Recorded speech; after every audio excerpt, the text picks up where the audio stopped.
All right. The time is 5:32, and I will call this meeting to order. This is the Economic Development Committee meeting on Wednesday, January 6th, 2021. The current time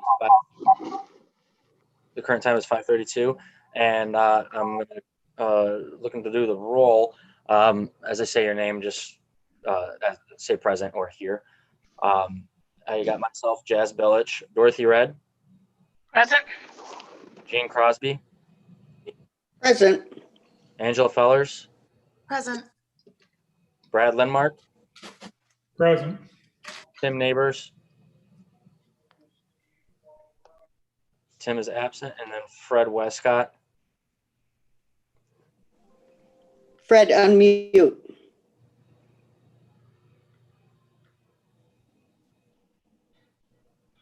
Fred, unmute. I know that he is present. I'm assuming he's having an issue just unmuting. And looks like Mr. Neighbors has signed on. I think I got it now. There we go. If we can acknowledge that Mr. Neighbors and Mr. Westcott are on the meeting as well. Next, I'm looking for the approval of the minutes for the November 8th, 2020 Economic Development Committee meeting. Can I get a motion? So moved. Motion by Ms. Crosby and second by Mr. Westcott. Second. Discussion. Those in favor, is there any opposed to the approval of the minutes? Seeing none, we'll mark that as approved. Moving on to the next one, which is the public comment. I don't believe we have any public commenters tonight, Mr. Dornbush. As he's shaking his head, we're going to take that as a no. So we'll move on to the first matter of business, which is the resolution approving a $5,000 grant from host fees to Winnebago County Diversity Council to support training, marketing, and community outreach. And I so move. Oh, I'm sorry. Second. Motion, I apologize. I got a motion by Ms. Crosby and a second by Mr. Lindmark. Can we get can I get a actually description from Miss Red? Miss Red, I believe you have been on this council for a few years. No, just recently. I haven't been on there that long. But the Diversity Council, as you said, it's to do training and marketing within the community. So that's our purpose. I'm planning on attending a training coming up in January to really find out more things that the Diversity Council needs to be doing. And I don't think we're reaching out and doing as much as we could be for the community to do better. Fair enough. I will refer back to Chris Dornbush for a bit more as far as description, but also to actually verify. The Diversity Council has existed for quite a few years and have gotten funding from the host fees before as well, correct, Mr. Dornbush? Thank you, Mr. Chairman. Yes, that's existed for quite some time. I could find recently, which I included in the packet that went out, past probably a handful of years, the host fees have been given in increments of $3,000 to $5,000 pretty much each year, fairly consistently with it. And it does predate. I didn't have the information to include, but I found notes of it going back to at least around 2010, 2011.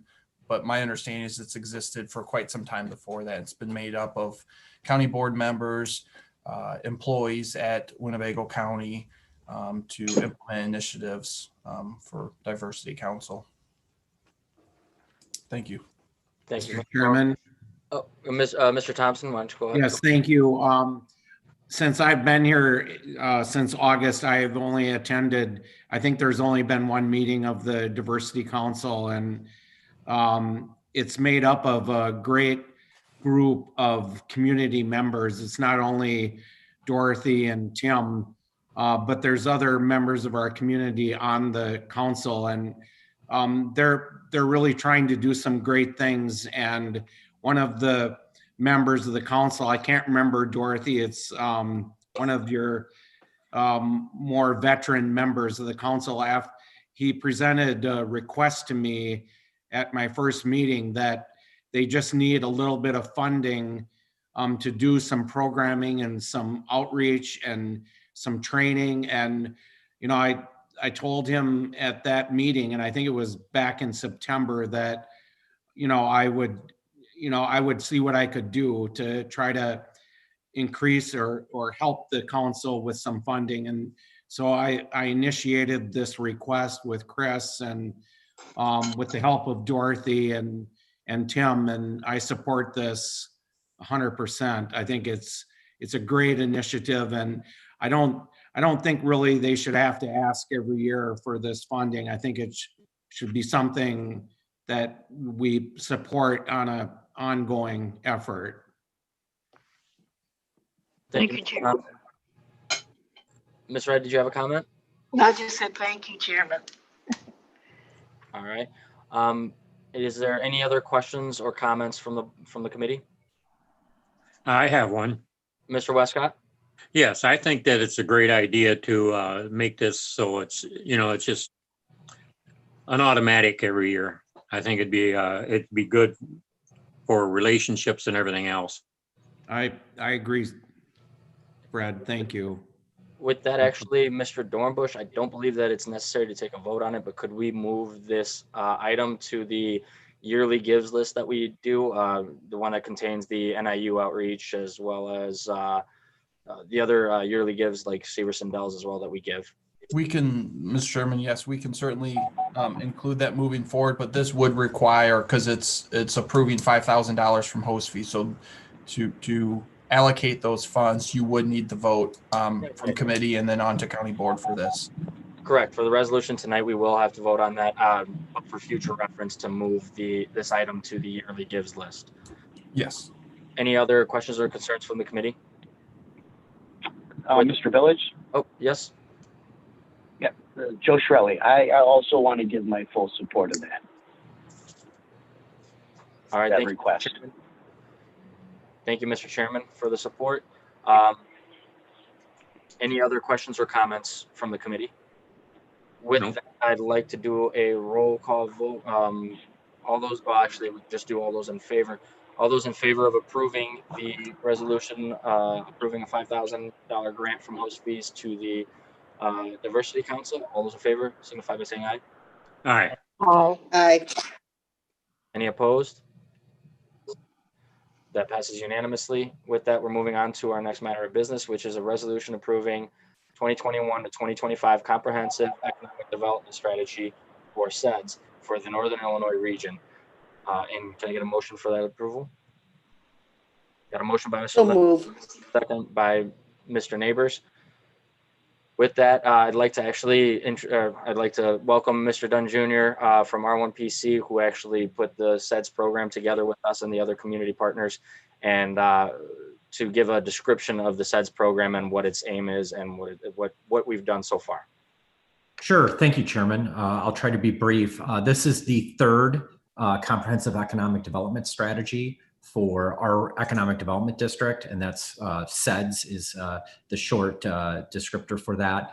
It started in 2010 and then again was adopted in 2015, and now most recently updated for 2020, which would go into effect the beginning of 2021 for the next 5 years. And what it does is it tells the U.S. Department of Commerce, the EDA, and the federal government what our economic development priorities are as a region. It doesn't impose priorities on any one body of government.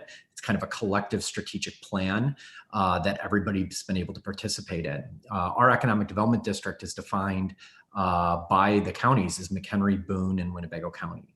And so when we want to put out a document like this, we need approval from all 3 county boards. And the county boards are not approving it for themselves. They're approving it almost as a proclamation on behalf of all the taxing districts in the county. So a lot of the projects and a lot of the initiatives in the document are projects that might have been proposed by a taxing district like a water district or the airport authority or a community college or a municipality. And like in the past, we had a close to 70-person steering committee. That 70-person steering committee was divided up among the 3 counties equitably. And then of that, 50% needed to be private sector interest and 50% was public sector interest. Where this process was different this time, one, unfortunately, it was all done virtually because of COVID, which was not the original plan. But 2, it was done in a way that, based on a lot of conversations with all of you in this committee over the last 2 years, in 2015, only Chairman Christensen participated, and Chairman Christensen represented the county. I think at times Ms. Bernardi represented him in his stead, but we really only had one person from Winnebago County government at the table, so to speak. This year we had invitations, and Chris is on. I think Chris was on every now and then, and same with Chairman Billick. But we had sent formal invitations to Carlos Molina, Chris Dornbush, Steve Chapman, Chairman Haney, and Jazz Billick, to make sure that all the top leadership of Winnebago County was at the table and was along for the ride over the last year, to make sure that they could share with all of you the entire planning process. We then, in November, took the final draft and put it out for public review, and we received more public feedback on the draft than we had ever in the past.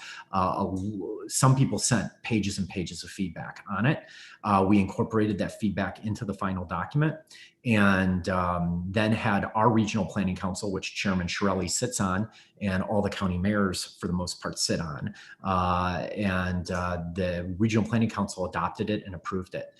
The next step is where we are now, with having the 3 county boards approve it. And when that's complete, we send it to the governor's office, and the governor, on behalf of the state of Illinois, also attests that it is in conformance with the state of Illinois' priorities for Northern Illinois, and he agrees. It then gets sent to the U.S. Department of Commerce in Washington, D.C., and they have a high-level Secretary of Commerce type EDA review to it, and then approve it based on all the steps along the way. And so what we're looking for tonight is more of an endorsement on something that is not binding. It is not a contract, but something that's more of a strategic plan that's a result of a year-long planning process that pretty much just targets what our goals are. And when in the next 5 years, we ask the federal government, and more specifically the EDA, for money, the first thing they're going to ask is this reflected in your SEDS? Is this complementary to your SEDS? And show us in your SEDS where you said this was premeditated, this was part of your strategy. And that's the importance of the document. It is a requirement as part of having a federal economic development district. We do have to have this on file, and currently we do not have one on file. The last SEDS is expired. So it is critical that we get this, the approval process complete for it. Chairman, I'm happy to answer any other questions, provide any other detail you need. Thank you. And as you said, Mr. Dunn, this was actually done between 3 different counties. Which other 2 counties were as part of our SEDS? So Boone and McHenry County. Now, we have a lot of municipal and non-municipal taxing district participation, but the way the EDA has designed this is that the county chairman is the kind of spokesman for all government interest in that county. And the county board, at the end of the day, has to say, this is, we are all aligned. Every, school districts, transit districts, we all are aligned in this strategy. Okay, thank you. And then Mr. Dornbush, in regards to, if you can give an update to, just, I can ask Mr. Dunn Jr. as well on this one, but Mr. Dornbush, the SEDS program, I mean, in essence, it kind of mirrors what we've done for the past 5 years and the 5 years prior to that, correct? Correct. It's an upgrade to the plan that the county board has approved back in 2010. And again, for the 2016-2020, it allows us or Region 1 to seek funds because we have the plan in place. You can get grant funds from the state and feds. This is similar to the hazard mitigation plan that was done, and several years back we were able to acquire several millions of dollars of funding to help out some of the disaster areas, Black Hawk Island, Edgemere Terrace. We were only able to acquire those funds and run those programs because we had the hazard mitigation plan in place, which is another plan that R1 just updated not long ago, if memory serves me correct, Mr. Dunn. And they require updating in this particular case, basically every 5 years. It's also similar to the future land use plan that the county has for zoning. We have a 2030 land use plan. It's just a roadmap of where we see the county going into the future. It's just a guideline to assist with trying to steer the direction. So we have a roadmap instead of kind of doing things off the whim of our. Correct. Mr. Thompson, you had a comment? A question for Chris. Chris, what does this obligate Winnebago County to by adopting this plan?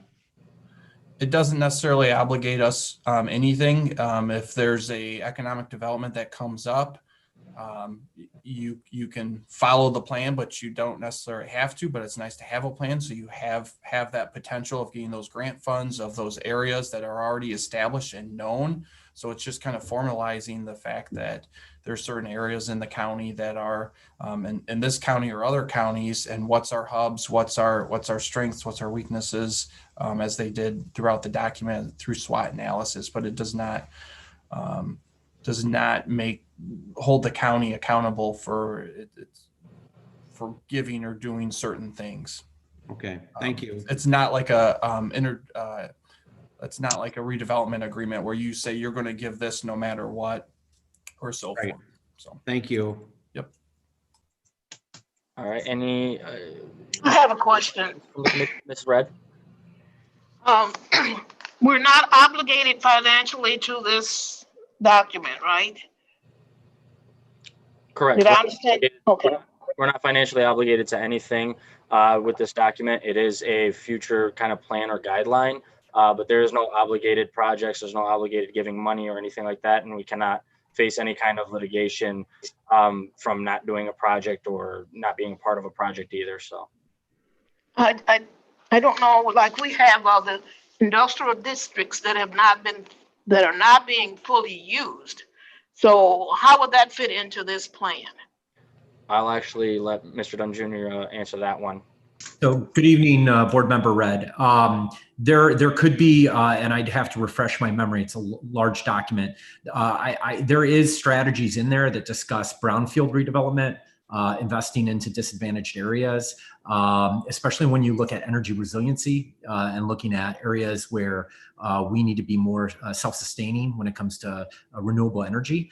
And so there is generic aspirational language in the document that looks at disadvantaged areas, especially opportunity zones, which you have opportunity zones in your board district. So there is strong language that's deliberate in there saying that those would be goals. When it comes to geographically dividing up the 3 counties and saying we're going to do this here and that there, we do not do that in the plan. We do not discuss specific investment at all. And in generic investment, we do not earmark it for certain geographic areas. But when it comes to brownfield redevelopment, which is crucial to our economic future, and when it comes to things like energy resiliency and opportunity zones, we did hit that harder probably than we did 5 years ago. And that would be definitely in understanding the opportunity zones in your district. I think that would be advantageous for your district. Thank you. Colors? I just wanted to, I have 2 copies of this resolution with differing language, and I wanted to clarify which one it is that we're discussing.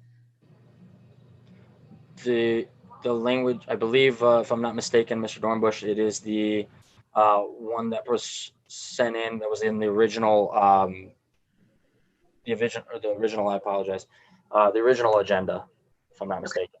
Okay. Thank you. You're welcome, Ms. Fellers. One other comment, Ms. Red, if I may make one in regards to your question. It was, and Mr. Dunn Jr. made a valid conversation piece there. One of the conversations that I was actually involved in with the SETS program actually did discuss specifically certain areas that need attention especially trying to expand the business areas and not just focus on one side of the city or the other.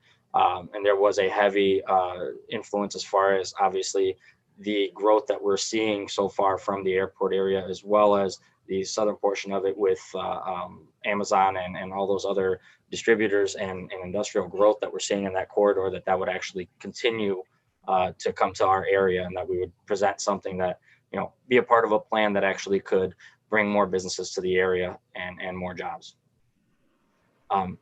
Ms. Crosby. Thank you, Chairman. Couple things here. I had a discussion tonight with Mike Dunn Jr. regarding the language that I proposed for a change in this. And originally, when I had spoken to Mr. Arena, I was informed that this was, if we propose this, that it would be binding and that we would be setting ourselves up for lawsuits. And that's why I proceeded. Now to find out that it's not binding and we're not setting ourselves up for lawsuits. And this has really been flushed through multiple eyes, that I want to apologize to everybody, including Mr. Dunn, because I didn't include him on the language change, and I should have. And I want to apologize if you got my email or my language change, and I withdraw any change that I made. I fully support the original resolution and proclamation, and I thank you for having the opportunity to speak.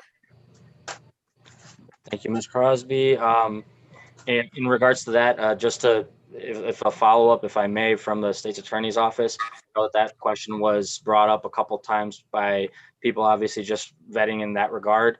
And would that understanding be correct, that we are not technically binding ourselves to a specific thing, that this is a more of like a guideline and a plan, and that we can't face any litigation in regards to any specific projects? That's my understanding of it. It's a roadmap, like many plans that you've approved in the past. It's not binding on the board. I hope that helps clarify some of those questions and concerns. Ms. Fellers? I did a lot of research on this. I spoke with Mr. Dunn Jr. as well, and I also spoke with members of the governor's staff and members of people who are in the Department of Commerce. And it's my understanding that this is nothing more than a procedural proclamation, which gives us just the ability to accept federal funds. I do, however, want to thank Mr. Arena for bringing a possible conflict to our attention. I think it's important that we do due diligence and investigate any potential unintended consequences of our good intentions. And so I think that this was on that part as far as investigating. I do support the resolution as it was originally written, with Mrs. Crosby retracting the changes. I would vote yes to this. Thank you, Ms. Fellers. I'll actually say the same thing, that I will just mirror what you said in that regard. It is actually good to have county board members obviously look into possible conflicts and to make sure that we're protecting the county and the county's public at all costs. So I do appreciate that sentiment, and I appreciate every county board member that's actually called and reached out in any kind of regard towards any of these matters of business that we actually vote on. So thank you guys for that. Any other board members with questions or comments? I have a question. Ms. Ray. Well, thank you, Chairman. Mr. Don Jr., what projects have we brought to the county, to Winnebago County, from the last initiation? So thank you, County Board Member Red. For the 2015 update, Chairman Christensen, Winnebago County, and the city of Rockford had pushed very, very hard to make sure Barbara Coleman was a top priority in the 2016 to 2020 SEDS. It was listed as a top priority, and because of that, the EDA gave the community $3.4 million towards that project. And the EDA had a contract with Rock Valley College in the city of Rockford, and the RLDC for that project at 3.4 million. And I believe your board had approved a local match to match that 3.4, which was a requirement at the time. And so that's an example of a project that was put in big blinking lights last time around, that both was in the SEDS document that the county board approved, as well as the county board approving that match in the grant application to make Barbara Coleman a redevelopment project, which is a brownfield project. We have put other programming initiatives in the last SEDS that we've received programming dollars for when it comes to even just adding a road, maybe not for the county, but for a municipality when it comes to job creation. So, I think there's just feedback. I think, but those are some examples, and I want to stress again that 90% of what's driven in this document was probably driven by a private sector. OSF provided a lot of feedback to this plan. ComEd provided a lot of feedback to this plan. You had McHenry County interest providing feedback. You had Chrysler. Chrysler participated in Magna. Their supplier participated and provided a lot of feedback. So this was feedback provided not just from public sector leaders, but from private sector site representatives, as well as other counties. And the goal here isn't to, again, be very singular in projects, but to speak about what does the 3-county state line region feel are the projects that bind the 3 of our counties together. And what are the projects that, if the federal government comes in to invest, would benefit all 3 counties? So you're talking about large scale, hopefully industrial growth and economic growth. And if that gives you a flavor, we're not talking about, you know, on this corner of this street, we should do that. It's far more aspirational, and that's why it's not binding. But there are some big lifts that we can't afford on our own. And that's the goal of this plan. and I have one other question, if I may. go ahead, Ms. Red. Okay, what happened to the $3.4 million because the project did not happen? The 3.4 million was never paid. It was lost. And if I'm to understand correctly from back then, Mr. Dunn Jr., that was actually it was a contract that was actually between the city of Rockford and Rock Valley College and RLDC. We were merely matching funds for the economic development of that project, correct? Yes, sir. You are correct. The sanitary district and the county participated in that. Both were parties because they were putting up match, the sanitary district, through their own capital investment in the area. But at the end of the day, the decision makers were the city of Rockford, the RLDC, and Rock Valley College. Thank you. Any other questions? Ms. Crosby, did you have your hand up? Yeah, it's not a question, it's a statement. I apologize to the committee and I apologize to Mike Dunn, but I didn't apologize to Charlotte. I should have also included you in my correspondence, and it was an oversight on my behalf and I regret it. So I just wanted you to know that, Charlotte. That was a very sweet sentiment, Ms. Crosby. With that, are there any other questions or concerns from any other board members? With that, I'd be looking for a vote for approval. All those in favor signify by saying aye. Aye. Aye. Aye. Any opposed? Seeing none opposed, that does pass unanimously. With that, I do believe we move on to other matters. If I may take a moment just to give a quick update. I have met recently with Mr. Dornbush, and the state's attorney's office, Ms. Leclerc, as well as Mr. Thompson, and we actually met recently to discuss the hospitality grant. I'm going to send a rough kind of idea, my original memo, since we're nearing the end of that and finalizing it finally. It's kind of been putting in a little bit of work. I'd like to actually reach out and have the committee reach out to me if they can over the next few days after reading it and give me kind of like input in regards to it. The only reason why I mentioned that and mentioned the plan is actually this is kind of I wanted to help create, and we work with Mr. Dornbush and I work very closely with other administrative offices to kind of create a guideline of if we ever had to come to this kind of situation again without having to go through other entities such as the RLDC or somebody else. If we ended up having to depend only on our administration processes and possibilities and employment, that we can actually have some kind of guideline and some kind of plan to start from and create some kind of emergency funding if we had to, for whether it be a grant for local businesses or whatever the situation may be. So I just want to give everyone an update on that one. And I wanted to thank the staff and Mr. Thompson, Mr. Dornbush, Ms. Leclerc, and Dave as well from the CFO as well, for all their input and helping me out with, creating that document. So thanks, guys. Any other board members with any other matters to bring up? With that, I'm looking for a motion for adjournment. So move. So move. Moved by Mr. Westcott, second by Ms. Crosby. All those in favor? Aye. Aye. Any opposed? With that, we are adjourned. Thank you very much, everybody.